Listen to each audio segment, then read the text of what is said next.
Hello friends, എല്ലാവർക്കും സുഖമല്ലേ? അപ്പോൾ കഴിഞ്ഞ വീഡിയോയിൽ പറഞ്ഞു വെച്ചതുപോലെ ഇനിയും അങ്ങോട്ട് 1-2 വീഡിയോസ് ഈദ് ഹോളിഡേയ്സുമായിട്ട് ബന്ധപ്പെട്ട വീഡിയോസ് ആയിരിക്കും. അപ്പം കഴിഞ്ഞ ദിവസം പള്ളിയിൽ പോയിട്ടുണ്ടായിരുന്നു. പള്ളി കഴിഞ്ഞിട്ട് നേരെ സോക്ക് വക്കിഫിലേക്കാണ് പോയത്.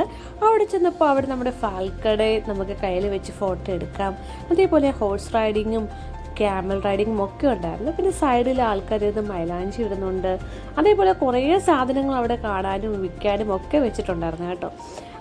അവിടെ നിന്ന് ഓരോരുത്തർ ഓരോ പലഹാരങ്ങൾ ഉണ്ടാക്കുന്നു, ഐസ്ക്രീം വിൽക്കുന്നു, അങ്ങനെ പലതരം കാഴ്ചകൾ ഇതെല്ലാം കണ്ട് നമ്മൾ ടീ ടൈമിൽ പോയി. അവിടെ കാല് കുത്താൻ സ്ഥലമില്ലായിരുന്നു. അപ്പോൾ ഒരു ചായ മേടിച്ച് നമ്മൾ വെളിയിൽ നിന്നൊന്ന് കുടിച്ചു. അത് കഴിഞ്ഞ് വീണ്ടും തിരക്കിലേക്ക് അവരുടെ ഇടയിൽ കൂടി ഇങ്ങനെ നടന്ന് നമ്മൾ ബേർഡ്സ് മാർക്കറ്റിലേക്ക് എത്തി കേട്ടോ. അവിടെ കുറേ ബേർഡ്സിനെയൊക്കെ കണ്ടു. അതൊക്കെ ഒന്ന് കണ്ട് അവർക്കൊരു ഹായും ബൈയൊക്കെ പറഞ്ഞിട്ട് നമ്മൾ പയ്യെ നടന്നിങ്ങ് പോകുന്നു കേട്ടോ. അപ്പോൾ വീണ്ടും നല്ലൊരു വീഡിയോ ആയിട്ട് വരാം. അതുവരെ ബൈ.